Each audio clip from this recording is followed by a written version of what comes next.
Richard! Richard, help! Shawn, Yeah, it's me!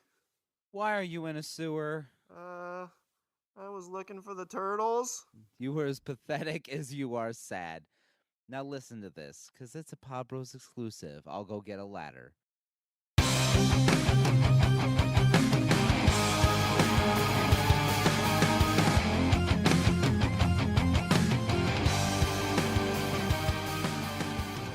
What's up, everybody? I'm Richard.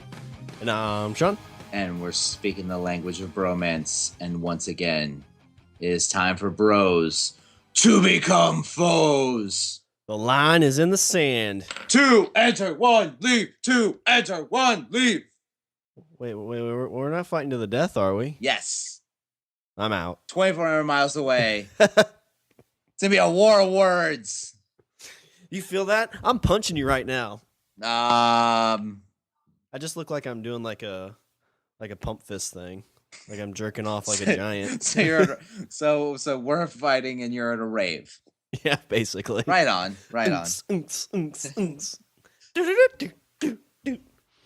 All right, so we've done this a few times. It's something that we love to do because it's very thought provoking. So we're gonna have one of our drafts. For this theme is going to be comic book movies. So any movie that has been based off of a comic book is up for grabs. What we've done to determine who gets to go first in this draft. So the rules are essentially it's just like an NFL draft. We have 7 rounds, and we switch back and forth. So the person with the first pick in the first round has the first pick in the second round. We started this way back when we first started our podcast, when we were newbie podcasters.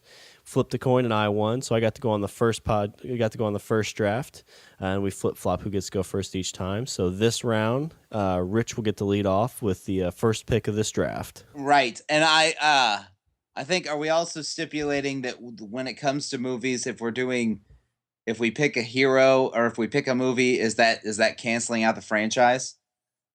We haven't talked about that, but that's up to you. I would say, since it's just movies and you're not picking a specific character, if you pick like let's use Jaws.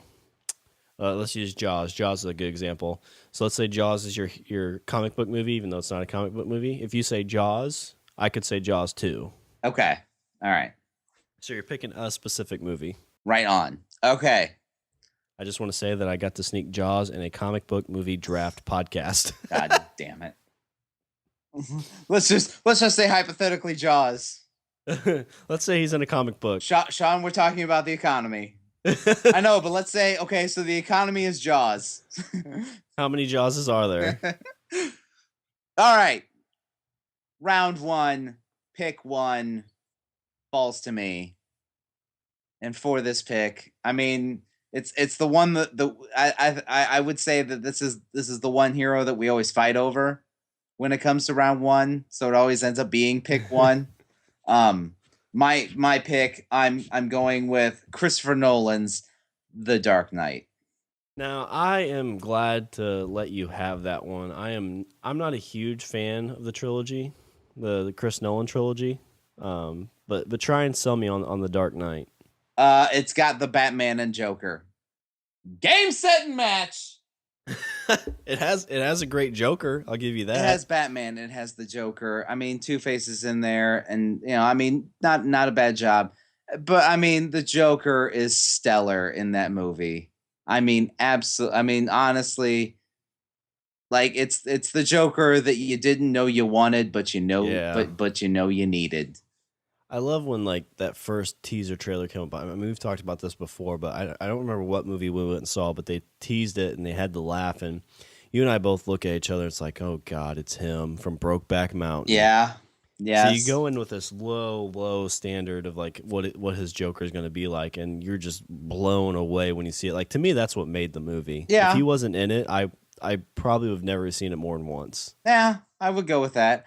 Plus, I mean, it's and then you've got Batman, and I mean, whatever, I mean, yes, I understand we have to deal with a growly voice, Christian Bale.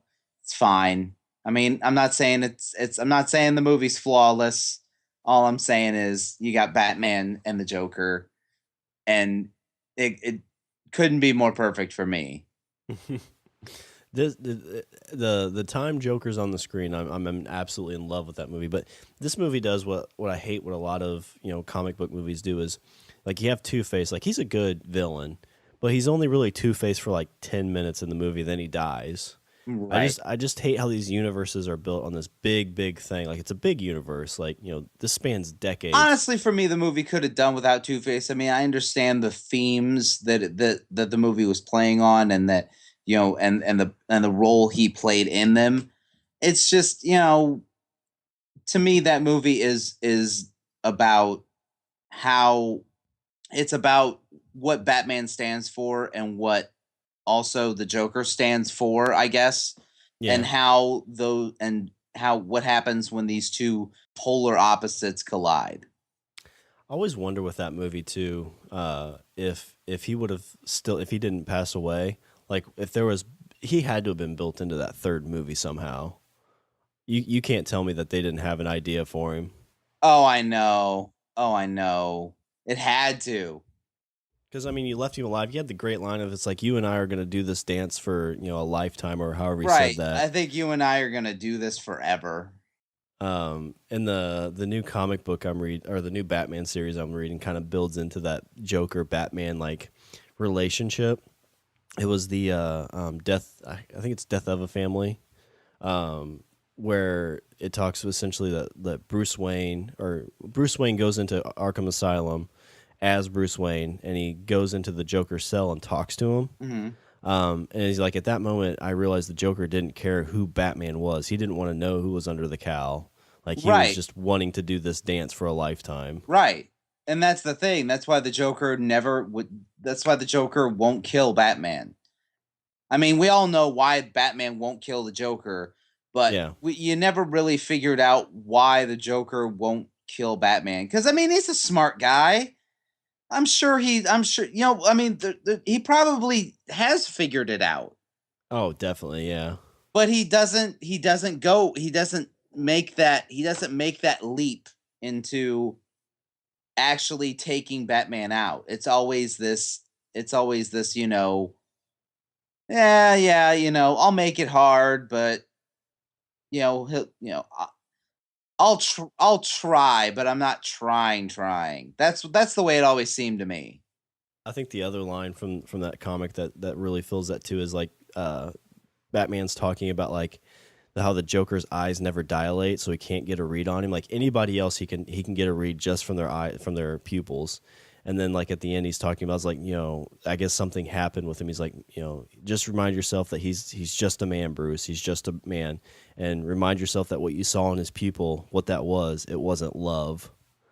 Right. So essentially, it's saying like Joker has a love for Batman, like in this eternal dance that they have. So you think that's a first round pick kind of movie? I mean, for me, it is. I mean, I would say that it. I mean, Batman Begins. It's kind of set the stage. To me, Batman Begins was a great first act, and that kind of set the stage for what The Dark Knight was. And to me, I think that movie kind of encapsulated the entire franchise. I mean, that's what. I mean, I think that movie established not so much who Batman was. We figured that out in the first movie, but I think The Dark Knight shows what Batman means and what he stands for. Yeah, I can't ever really explain what that trilogy did for me, but I guess it just kind of left me like an empty feeling. Like I felt like it just could have been so much more. And I don't know if I can't really put my finger on why, but it just feels like I just feel kind of like really hollow with the story. Like I just feel like there was something that there could have been just more, I guess. Right. So there we go. First round, I have taken Batman. Your move, sir. All right. So let's see. Oh gee. Whatever shall this be? Was Jaws a comic book movie? Oh, God damn it. I'm sure there's a Jaws comic book somewhere. 7 picks, all Jaws. There was no Jaws 7. I'm gonna go with a newer movie.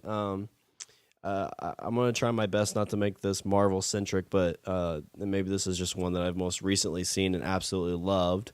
But I'm gonna go with the one that kind of seemed to surprise a lot of people. Was a real big success, but I'm gonna go with Guardians of the Galaxy. Yes.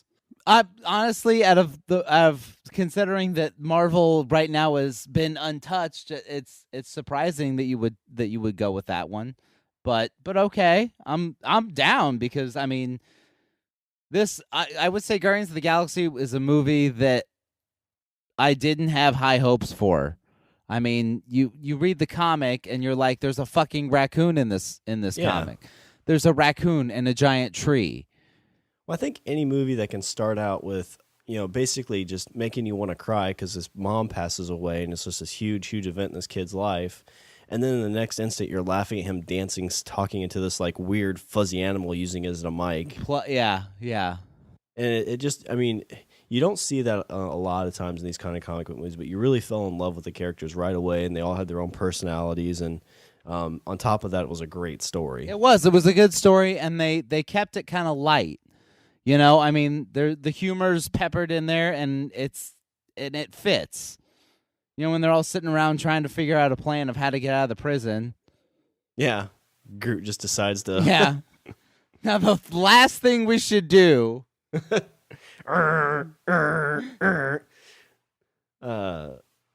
to get the prosthetic leg. Yeah. All right, and the last thing we're gonna need is that guy's eye. We don't need your eye. Yes, we do. That was a character that I didn't think I would love as much as I did. I know, right? Bradley Cooper killed it. He did. He really did. Vin Diesel was Groot. Oh yeah, I am Groot. That movie was such an emotional. Like you're crying, you're laughing. There's a little bit of not really fear, but a little bit. And then right back to the roller coaster. You're crying, and then you're laughing, and then ends on a high note. It does. It was just a well written movie. I think it was. It exceeded my expectations by far. And I mean, granted, my expectations, I didn't have high hopes for this movie, but it really nailed it for me. Yeah. I mean, Star-Lord walking around with that mixtape with that fucking cassette. Oh, just awesome. The music was good. Oh, yeah, the music. Oh, the music was so good. That. And then you just just all the late 80s references. Who didn't, after that movie, who didn't go and find the soundtrack Awesome Mix Volume 1 and automatically add that to your fucking playlist? I think didn't it get number one on the charts? Yeah, I think it was like a number one selling soundtrack for like 3 weeks straight. But yeah, maybe a little premature for a first round pick, but I'm gonna go with my first round pick. I'm gonna go with Guardians of the Galaxy. All right, okay. Let's see. Okay, so I'm actually, this is gonna be kind of a gamble for me because I am a self-confessed Marvel fanboy, especially with the cinematic universe. But I'm not going with it, at least for the first few.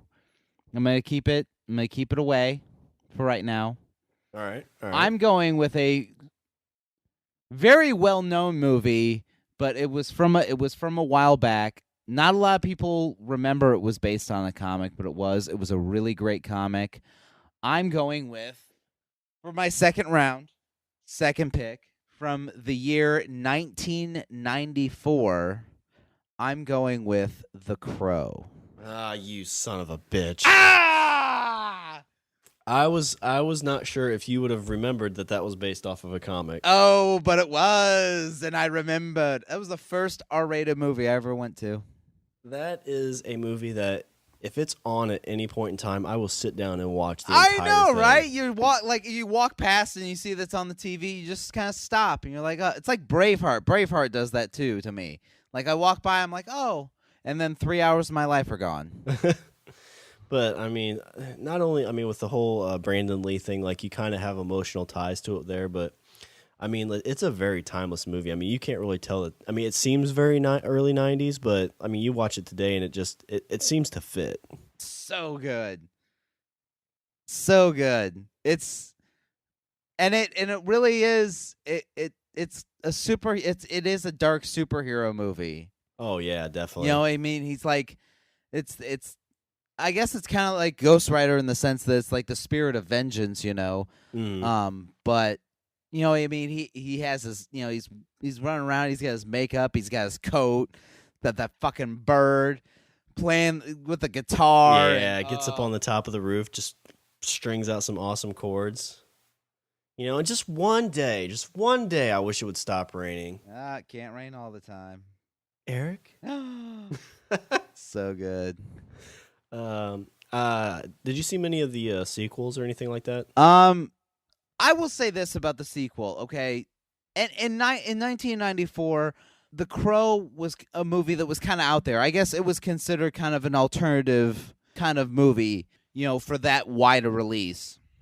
But you know, I mean, like I said, it was considered kind of out there, kind of on the fringe in terms of like the visuals. Mm-hmm. You know, I mean, it's kind of like, you know, I think I can't put my finger on it, but I'm pretty sure it was Ministry that was playing at one point in the club they were in. So I mean, that kind of that harder edge kind of music, you know, like Ministry or Nine Inch Nails and stuff like that. I mean, Stone Temple Pilots had a really big hit off the soundtrack.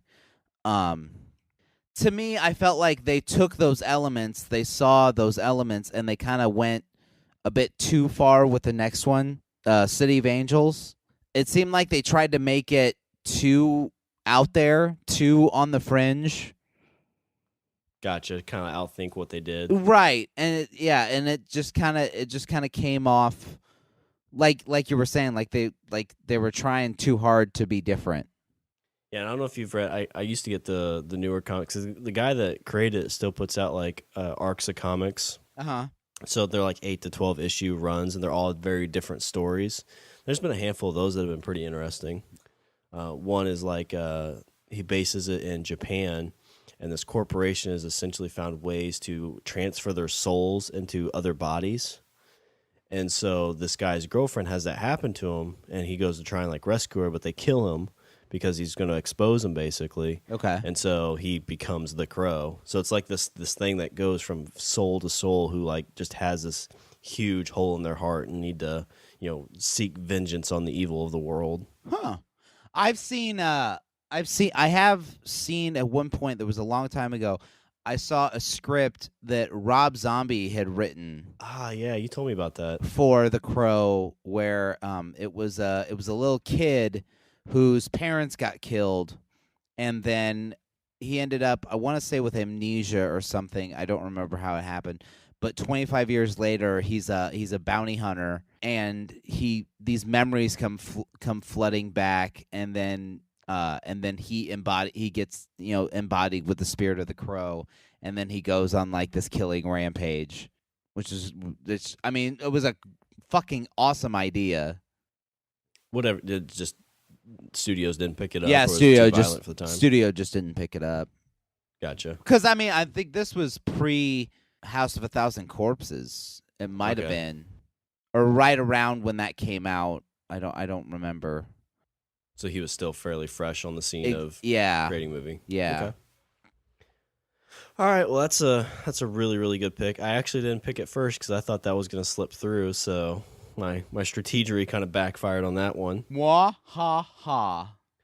All right. Well, so I'm gonna Crow. Okay, I'm a little flustered right now. Ooh. So I'm gonna go with this is a movie that I actually saw on TBS the first time. I didn't even get to see it in theaters. It has been credited with actually bringing back the comic book movie. Oh, I know what this is. I'm gonna go with the Wesley Snipes movie, Blade. Oh, so good. That's I mean, that's a movie that like the vampire stuff was not real big at that point. It might have been semi big. I mean, it never goes away. But yeah, vampire stuff never goes away. It wasn't. Yeah. I mean, nobody knew about that comic, and it's like here's this Marvel movie, Blade. I Yeah, did. you did. I love that fucking comic. He didn't even have his own comic at one point. He was just with the Night Stalkers. It was him and Hannibal King, and I can't even remember the third guy's name, but it was three guys, and they were the Night Stalkers. As good as that movie was, I haven't seen them reboot that comic either. Like, I think that would be one that a lot of people legitimately be interested Yeah, in. probably. I think Marvel has just recently got the rights back to that movie. They did. They just recently did. I actually heard they were developing a series for Netflix. Oh, that would if they did that, I'd buy Netflix. So Blade 1 was awesome, like a great idea. Blade 2 was pretty decent. Blade 2 3 was a great. Blade 2 was a good sequel. I really liked that sequel. And did you ever watch the TV show? No. So the guy who played Blade in the TV show was a little rough, but the story behind the story that was in there was really good because he really didn't have a huge part in it. It was more focused on this girl and like these factions of vampires. Okay. So that was really, really cool.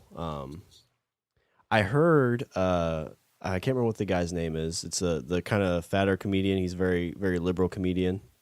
He was in the third Blade. Fuck, I can't remember his name. I don't know. Anyway, he was doing an interview and he was talking about how terrible it was he's like, Blade 3 is the best movie ever made because of all the shit they had to go through to make it. So apparently Wesley Snipes, while he was on set, would go into his trailer, smoke a shit ton of weed, and whenever he came out, he only wanted to be called Blade. That's the only thing he would answer to was Blade. Awesome. That's fucking epic. So he just kind of went on this tangent about how like terrible it was. Like it was just the worst experience of his life. But that being said, the first Blade is probably one of my favorite comic book movies and my second round pick. Nice. All right. So let's see. We're going with number 3. I feel like these are going fairly smooth. Yeah, so far I haven't. The only one that I wouldn't agree with is The Dark Knight, but that's just because of my prejudice against Christian Nolan. See, Nolan. You can't even say his name right. I know. You son of a bitch. All right. Round 3. I guess I should. I'm gonna start dipping into. I'll dip my toe in the Marvel pool. I feel like the Avengers is the obvious pick, but you know what? I'm not going there. Okay. I'm gonna go with just one man. It's very recent. I'm going with Captain America: The Winter Soldier. No, nothing. No, I was just thinking. It's like before you even have to say anything, I know what one you're gonna pick. Yeah, I know, right? Because it's like you're talking the Crow. I'm like, he's gonna say the Crow. One's like, oh, I'm going with one man. It's gonna be Captain America: Winter Soldier. That's it. It's interesting with Captain America's. After I saw Thor 2, I was kind of like, these one-offs, like, because Thor 2 wasn't that great. It was all right. Yeah, it was okay. It wasn't. I agree. It wasn't stellar, but it was all right. And so I kind of went into Captain America thinking like, okay, it's gonna be it's worth $10. You know, there's nothing else. Like, I'm not really expecting a lot, and it just blew me out of the water. Like, it was a great. Like, I could watch that movie on my own whenever I want. It feels like that kind of movie. I would agree. It was so well done. It was, and it not only is it well done. Just, I mean, Chris Evans did amazing. Oh yeah, so good. The fight scenes were good, and honestly, to me it seems like Marvel takes their heroes and kind of makes. It's almost like they make genre movies. Oh yeah, with their superheroes. To me, Captain America: The Winter Soldier was like a spy thriller. Yeah, exactly. You know, I mean, you had these clandestine things going on. You had these secret organizations. You had all this other shit, and you had these very punchy fight scenes, and that elevator scene. Oh my god, awesome. So good. All right, before we start this, does anybody want to step out? I mean, but beyond that, the fact the ripples that movie causes, you feel in other places. I mean, I would say that The Winter Soldier kind of sets the it not only completely turns upside down a TV show in Marvel Agents of S.H.I.E.L.D. I mean, that movie basically flipped that show 180 degrees. Not only was that a good Marvel movie, but it also turned a show into a great Marvel show.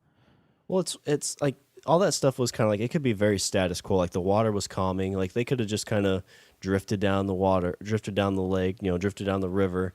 But then they throw this big boulder, which is Captain America Winter Soldier, just create this huge ripple effect. And it's like, no, we're changing everything. Yeah. You don't know what to expect. Exactly.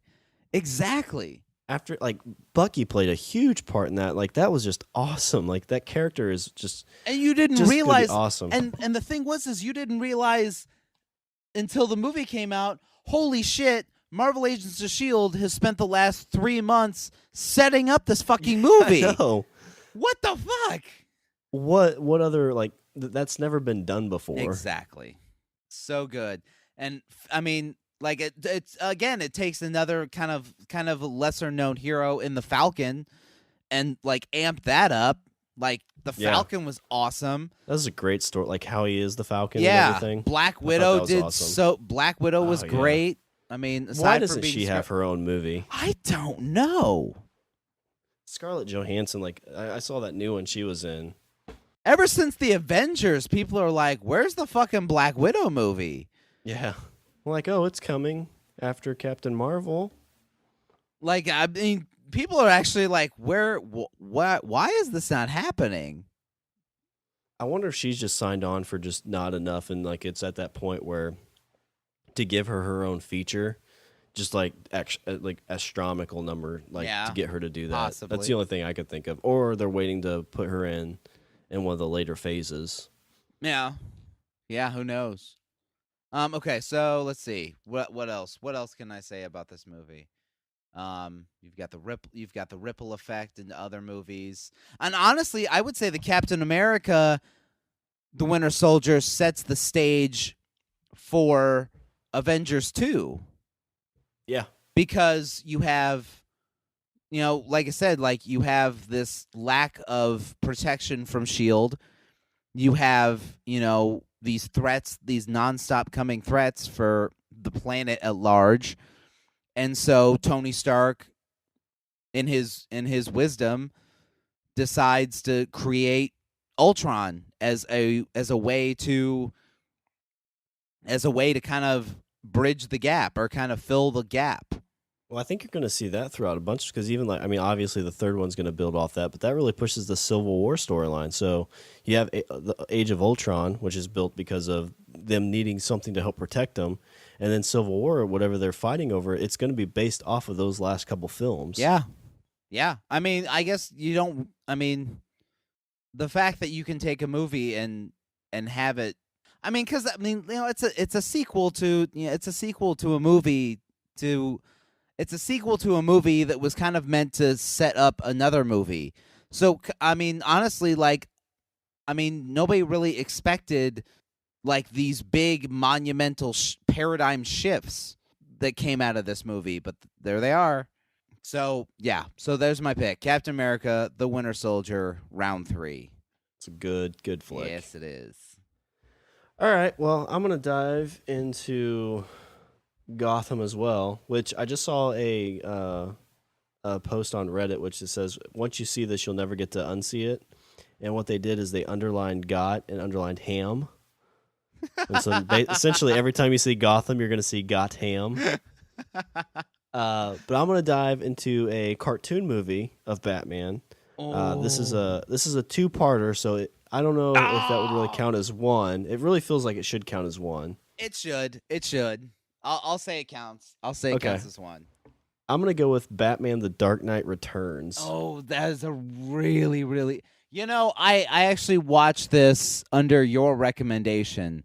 I knew about it, but I just, for some reason, one reason or another, you get busy or whatever, just didn't get a chance to pick it up.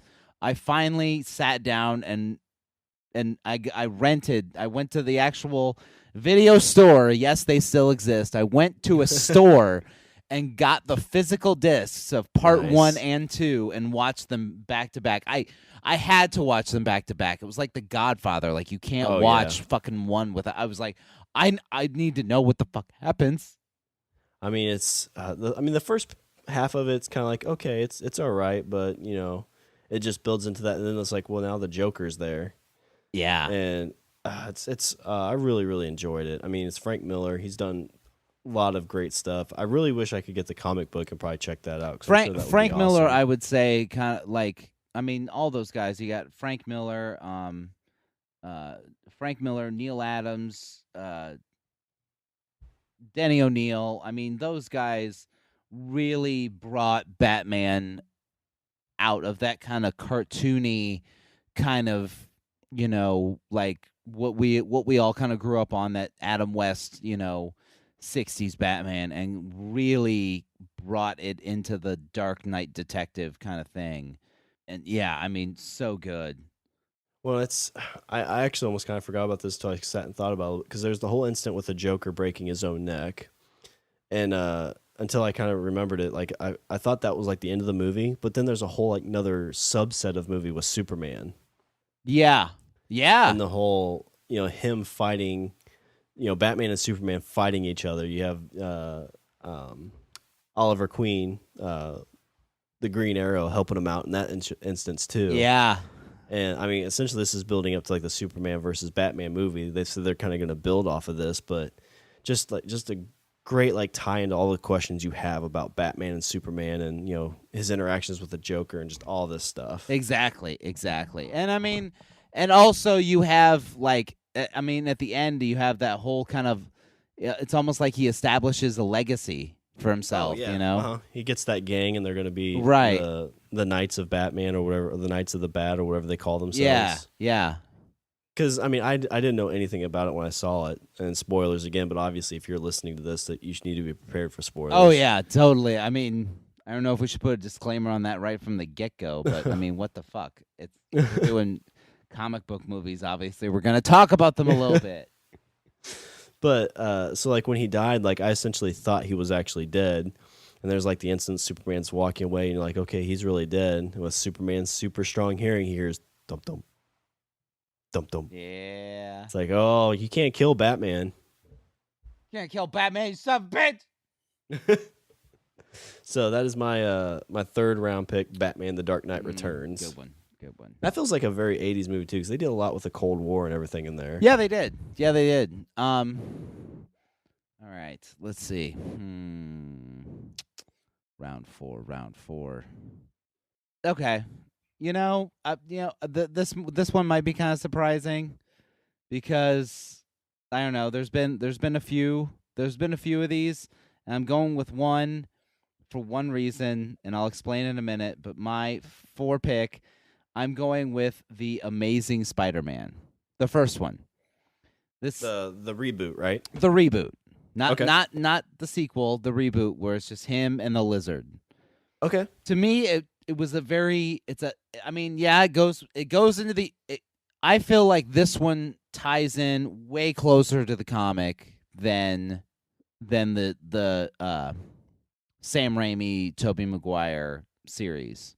Yeah, the Sam Raimi was very campy. It was, you had a fucking dance scene. Oh Jesus! Don't get me started on Spider-Man 3. But I mean, like, you had a great actor in the Amazing Spider-Man. Like, he was like, you've always talked about it. He was kind of your smart alecky Spider-Man. And there's my reason, because I had my wisecracking Spider-Man finally. Finally, oh God, not a knife. No, you found my one weakness. It's small knives. So good. And they kept it really simple. It was just him and one villain. Yeah. It was him and the Lizard, and that was it. Like, you didn't need like this big fucking overreaching thing. You didn't need 3 villains in the fucking movie. It's just him and the Lizard, and you have his story getting established, and that takes up time, and I totally get that. And then you just have him and one villain, and that's it. Like, keep it simple. Like, yeah, it worked really well. And it does, and it works well. Great job, great acting, great visuals. I love, like I said, like, I love the fact that he was actually smart enough to build his own fucking web shooters, as opposed to actually having it like come out of him. Like, well, it's because I think you explained it to me one time too. It's like Peter Parker's like, he's a really intelligent guy. just him having those spider senses and everything is kind of added on to that. Right. And so it's nice to see him actually be able to use that for some reason. Exactly. I mean, to me, like having Spider-Man being able to like just shoot web out of his own body and have all these abilities, to me that takes away from Peter Parker. That Peter Parker himself has shit he brings to the table. And that these two personalities are actually help each other. And that like it isn't, I mean, to me it's kind of like in a sense it's almost like Batman. Like Batman and Bruce Wayne, while separate things, one helps the other.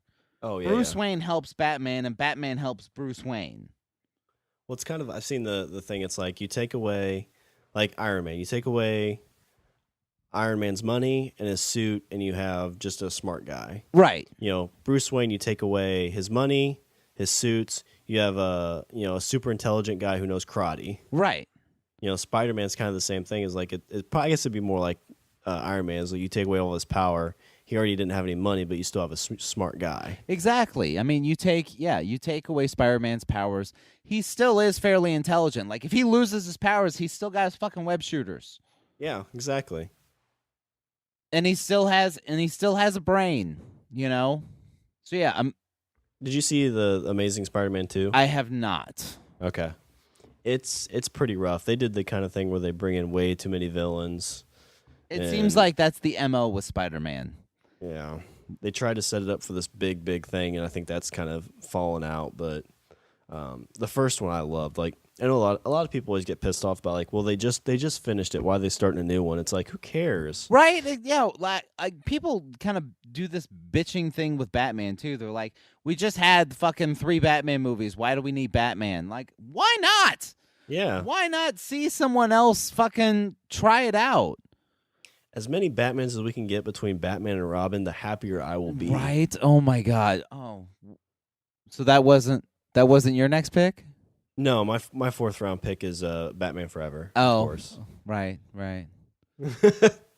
Which, I will say Batman Forever, I was at the right age. I was like 11 when that came out. So it was right up my alley as an 11-year-old boy. I mean, it worked fine. Except Jim Carrey and his jumper outfit. That was a little too much. I just recently saw an interview with Jim Carrey where he was like, Tommy Lee Jones fucking hated me. I heard that, yeah. I didn't read or anything. Me. I just saw the headline. Hated me for that entire movie. Must have been fun. Yeah, I'm sure. All right, so there you go. For my that's what I'm going with. I'm going with the Amazing Spider-Man. Okay. My fourth round pick. I think we've mentioned this guy a few times. His rights actually have just reverted back to Marvel. So we're very Marvel centric on these, but I mean they've just put out a shit ton of great movies recently too. That's true. I'm gonna go with. I think this was really not really at the big point of a lot of comic book movies. I can't remember where this one came out, but I'm gonna go with Thomas Jane's Punisher. Oh, all right. This is one of those too. Like it seems like I can catch it just about anywhere, and I really enjoy it. Are we going? Okay, there's been a couple Punishers. Is this the one with John Travolta in it? Yeah, this one, okay. The first one. Okay, yeah. Not the one with the dude from Rocky, or not the newest one. Yeah, I can't think of that one either. I was just clarifying, I guess. Yeah, because it's a good. I mean, it's real gritty. Like it seems based more in reality. Like you could believe this guy existed. Yeah. I'm always a big Thomas Jane fan. I think he's done a great job as an actor, especially in this one. He even had a fan film called Dirty Laundry, which is basically the Punisher. It's like a 10-minute short film. Really cool. But it's one of those, like, now that this is reverted back, he's still a little bit old. I think he's still in shape. To have him kind of pull that off as an older Punisher, yeah, I think that would be really sweet. I mean, I was never really big into the Punisher. I mean, I had a couple comics with him in it, and I mean, I don't know. I think it was just a bit too gritty for me at 11 or 12. It's not that the subject matter went over my head. I was just kind of uninterested. I mean, it's a comic book character that actually, he kills people. Right. He doesn't pull any punches. He kills people. Yes, he does. And in large quantities. Yes, he does. But that was my first exposure to the Punisher, was that movie. It just kind of caught my attention. It's one of those that it was like a big TBS or TNT. I think they had the rights to it, so it was on like all the time. So it's one of those you could flip on the TV, and sure enough, you'd be catching it. The first part of it or the end of it. Yeah. I think that was one of the first DVDs I ever bought. So 4th round, I'm going to go with the Punisher. Not bad. Not bad. Let's see. All right. Well, if we're going with DC animated movies, I'm gonna go for my next round pick. I'm gonna go with some of the best voice acting in the land. I'm going with for round 5. I'm going with Justice League Doom. Yeah, you've told me about this one, but I haven't actually seen it yet. This one is great movie. What this one is Vandal Savage, and working to start up the Legion of Doom. Basically, he contracts Mirror Master to hide in the Batmobile, in the rearview mirror of the Batmobile, and then once Batman's out of the cave, then Mirror Master comes out, hacks the Bat computer with tech from Vandal Savage, and downloads a detailed plan of how to dispatch every single member of the Justice League. I kind of wonder, so Batman wasn't smart enough to have some type of technology to identify that happened? Well, once he realized what was once he saw the plan, the Flash is like, hey, this is happening to me. As soon as Batman hears that's what's happening, he knows exactly what happened. Gotcha. He actually helps talk the Flash through how to get out of his own trap.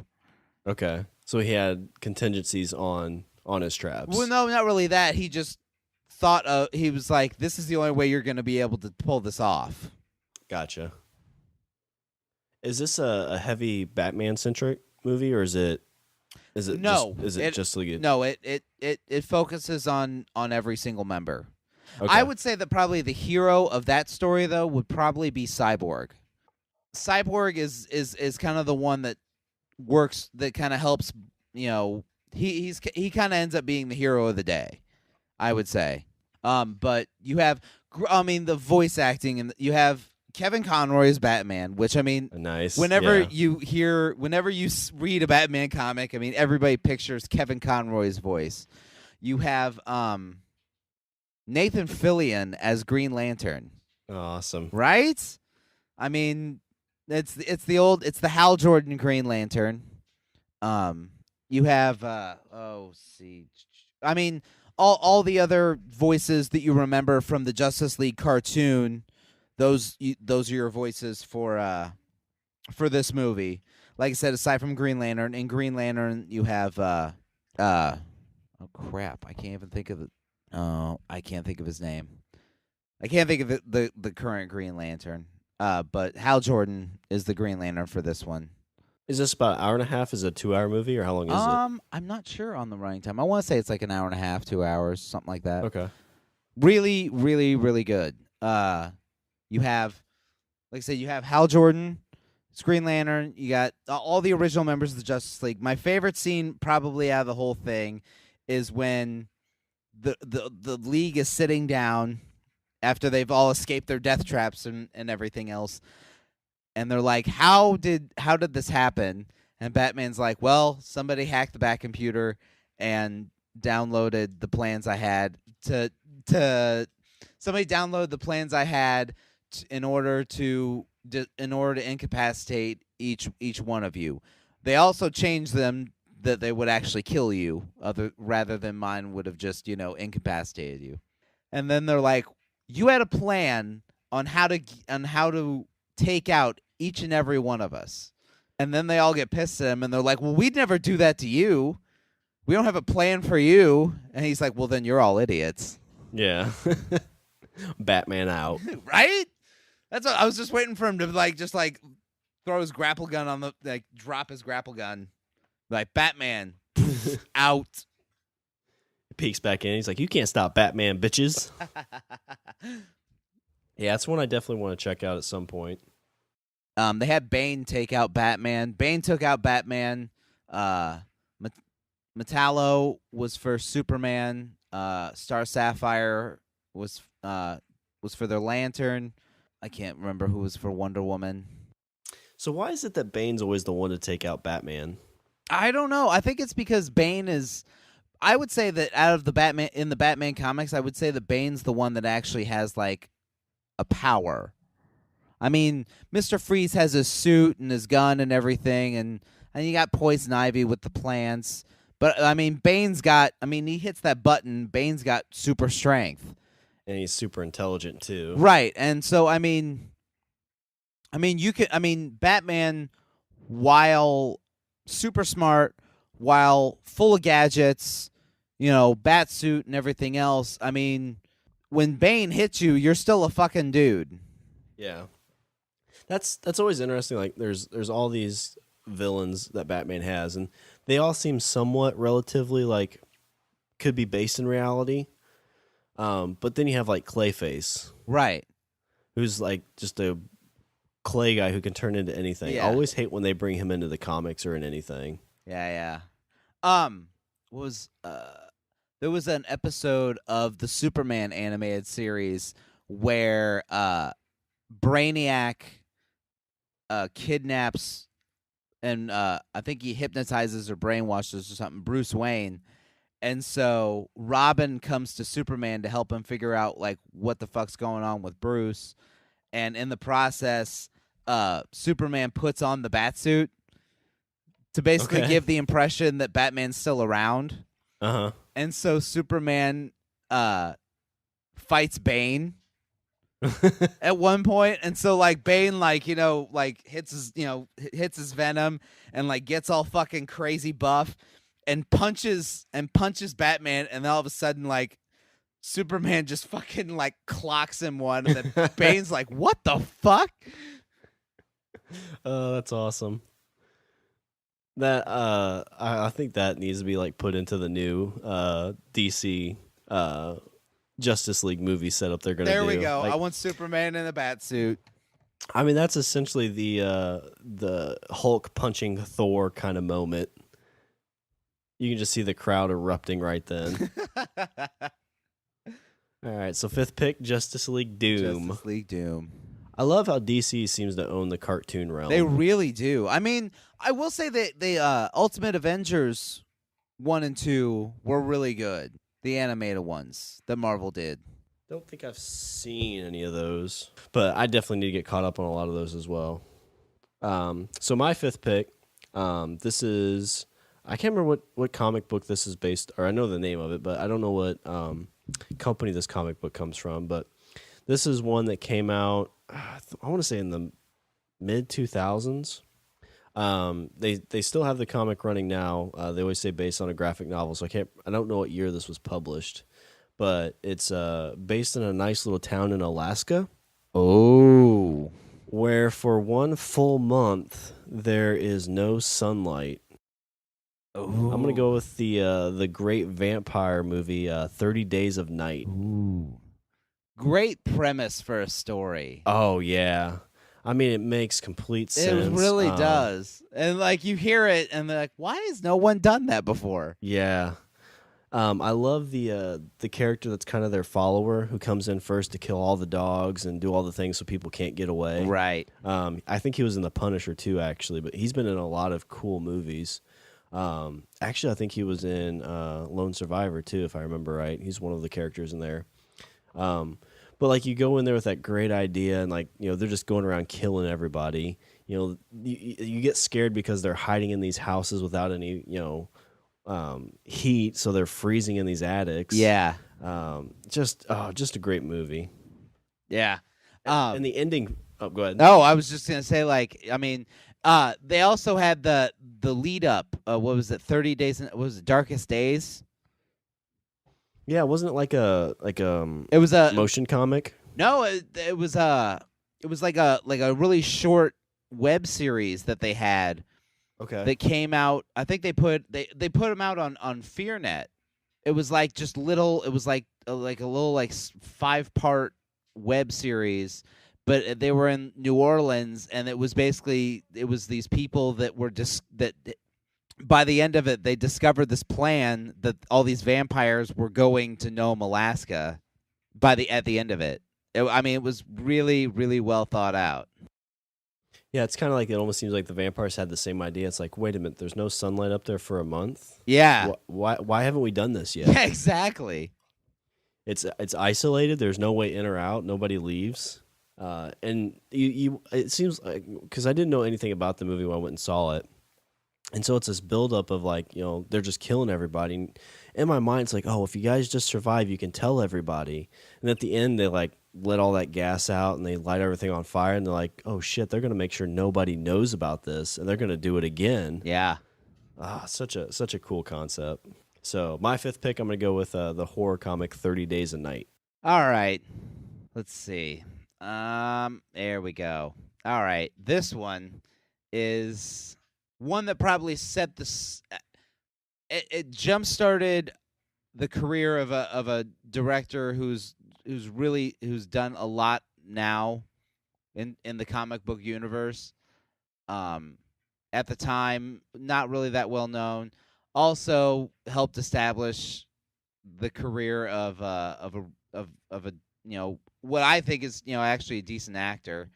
I'm going with Zack Snyder's 300.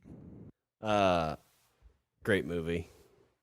So good. You had, honestly, I would kind of put it on the line with like something like Conan the Barbarian, where it was like it's that man movie, like it's that movie that you watch when like you watch it and as soon as you're done, you want to like eat raw meat and like lift as much weight as possible. Right, and then go to your woman and be like, "Woman, ravage her." Go out and kill some like deer and make sweet love on it with your lady. Right, exactly. This is your man movie.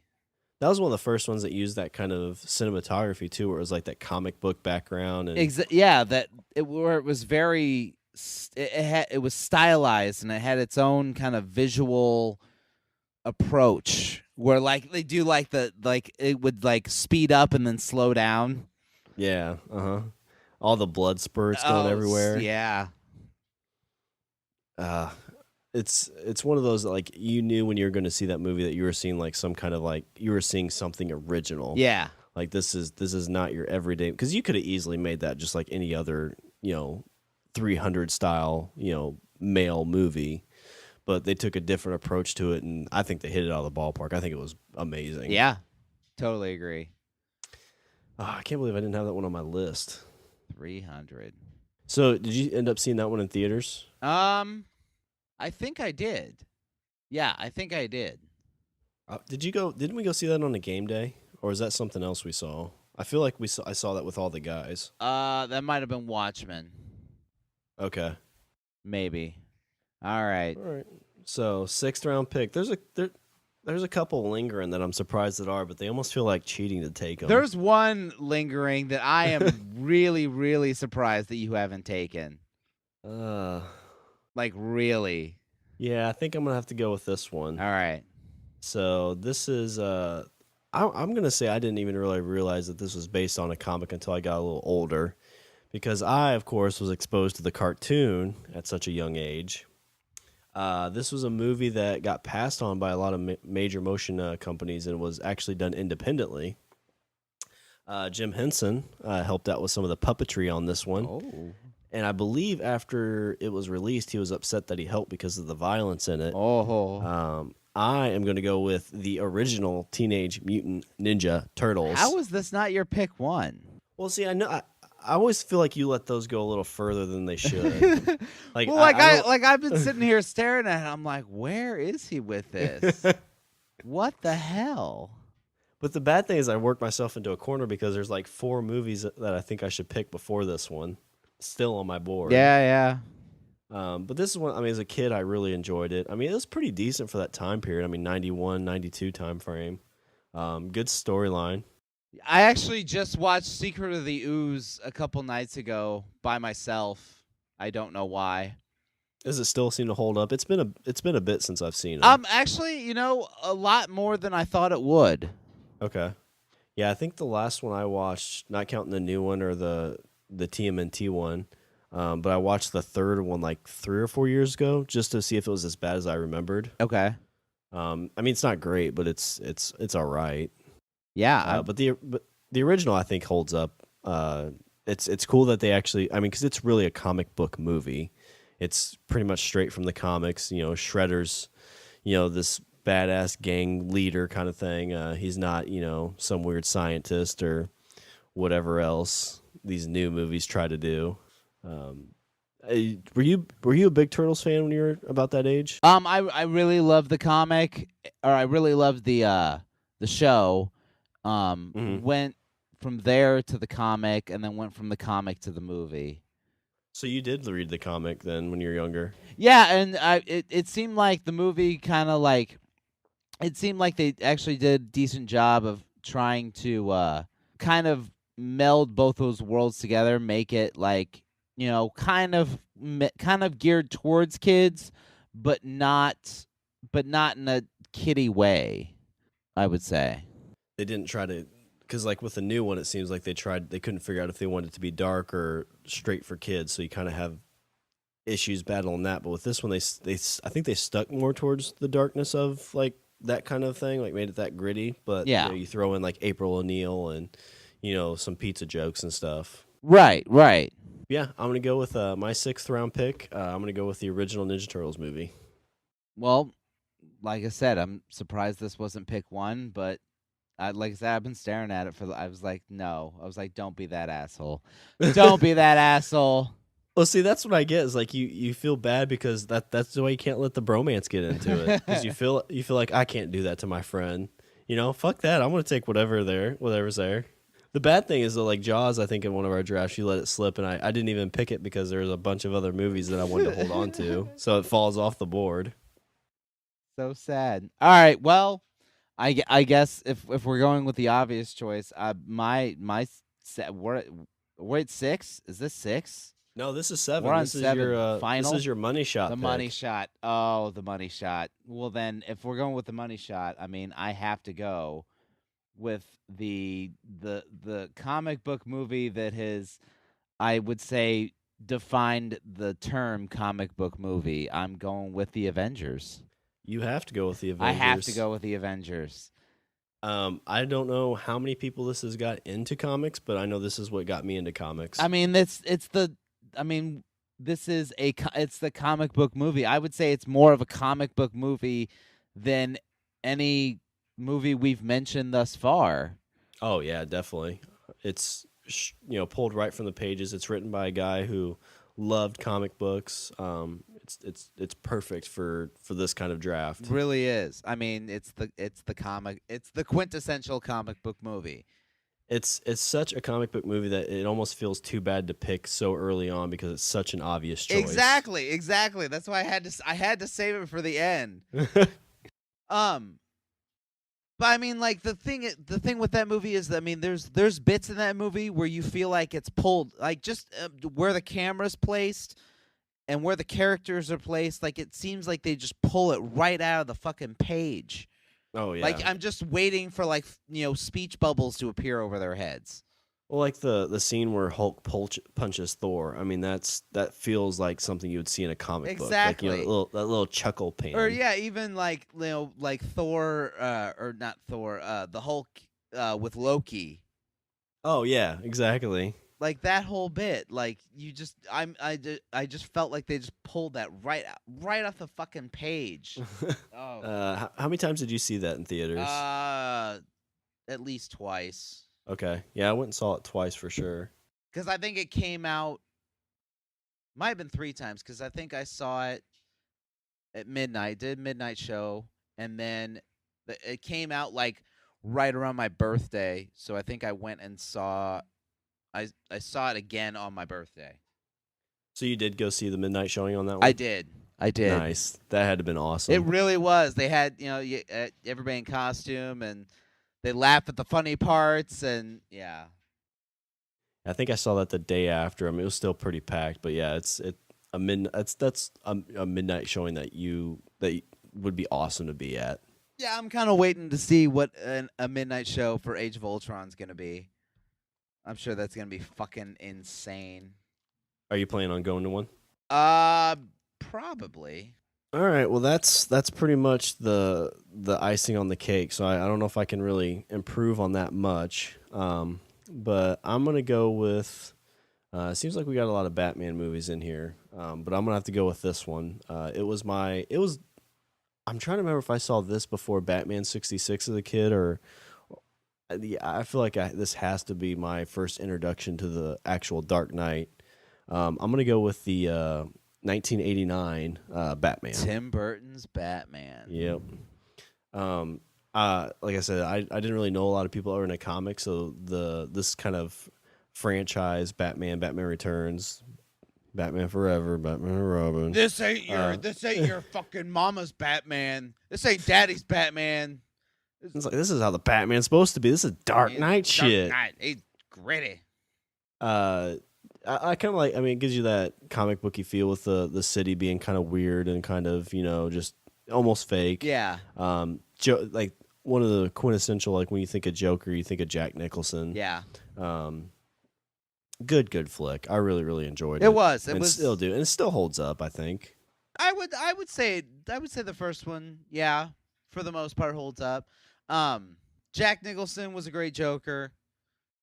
Michael Keaton, I felt like he was kind of lacking as Bruce Wayne, but I thought he was a great Batman. I thought he played Batman really well.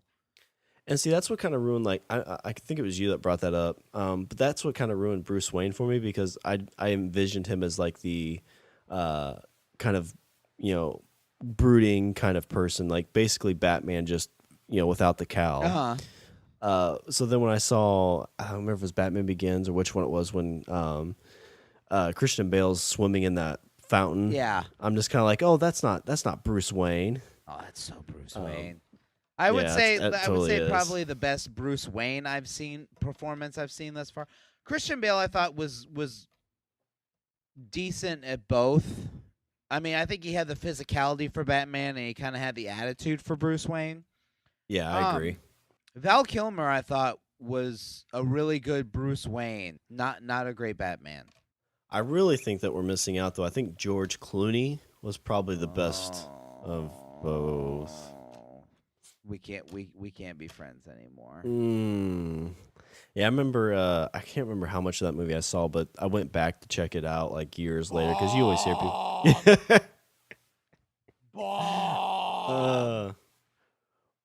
At least it didn't talk like a butler. Mr. Wayne. No, they just had Batman talk like him. That's true. Pull the trigger! Pull the trigger! So yeah, I don't know. I'll consider maybe a few sprinkles on the cake. I'm gonna go with the 1989 Tim Burton Batman. That's if I didn't pick The Dark Knight, I would have picked that. I gotta say. That's the thing that's always kind of interesting when they bring that up is, like, Tim Burton never even read comics, really. Yeah. And so he just kind of went with what he thought Batman was, which is okay to me, I think. It's interesting if that would have bombed, what would have happened to that Batman series, because Batman Returns was pretty good. I know Batman Forever, they wanted to make it as dark as the other two, but they did a last minute change because they're worried they're going to lose the kids because of parents not wanting them to see it. Right. So that's why they changed it to the lightheartedness. Yeah.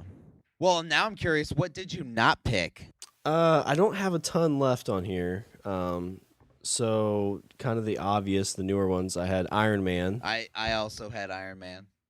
X-Men: Days of Future Past. I went with First Class. Oh, okay. First Class I watched on a laptop, so I don't know if that kind of what hurt me on that one. But one that is not really surprising, but I went with Sin City 2. Not Sin City the second one, but Sin City the original. Yeah. Sin City. I kind of went in that same route. I went with Watchmen. I wasn't that big a fan of the Watchmen, like the movie. I loved the comic. Honestly, to me, the Watchmen movie I think was just too late to the party. Like I think that movie would have been, if I would have killed to have seen that movie in like the 90s. Yeah, it's such a period piece. I mean, because when I went in there and watched it, like I didn't really live through the Cold War, so I didn't really get a lot of that. But I think if you had lived through that, like especially if it was just right after all that stuff had kind of settled down, Right. I think that would just have like a completely different feel to it. Well, and also I think it is. I mean, to me, The Watchmen, for me, kind of the comic kind of established the thought that maybe superheroes aren't perfect. Yeah, I gotcha. Maybe they are just people, and they're possibly guilty of the same fallacies that other people are. That post-Silver Age where, like, hands on your hips, chest out, right. I'm a, Right. superhero kind of thing. Well, I'm going to run through a quick recap. So Rich's draft looks like this. So he's got the Dark Knight, the Crow, Captain America, Winter Soldier, Amazing Spider-Man, Justice League Doom, 300, and Avengers. On my plate, I've got Guardians, Blade, Batman the Dark Knight Returns, Punisher, 30 Days a Night, the original Teenage Mutant Ninja Turtles, and Batman. I like how you had to make sure you put the original bit in there. Yeah, there's no way I would associate the newest one with a comic book movie at all. I heard I'm gonna give credit to he's a YouTube guy. His name's it's the Black Nerd. He was talking about the new cartoon and how like they pulled from the comic book. He's like, oh well, the original movie pulled from the comic book. I wish some other movies pulled from the comic book. But that is our comic book movie draft. I honestly feel like this is my strongest one ever. Yeah, yours is pretty good. This is definitely a little bit not my strong suit, especially when it comes to like the cartoon version of these. I've only seen a handful of them. I'll tell you what, I'm curious. I'm curious to see like if people would have picked something else. Like usually when we put out these draft episodes, we'll get a response like, "Hey, what about this one? What about this one?" I'm curious to see if there's ones that maybe that we might have missed. I think there's got to be, or especially some like I don't want to see like somebody say, "Hey, you didn't think about this movie," and be like, "Oh shit, I didn't even realize that was a comic book." Yeah, and go out and pick it up. And what's going to be cool is like if you think about if we did another one of these in like 5 years, it could be a completely different. Oh, it draft. totally could. It totally could. So yeah, if you want to shoot us an email or give us a tweet on Twitter about who we missed or who you think your team would be, A terrific tweet on Twitter.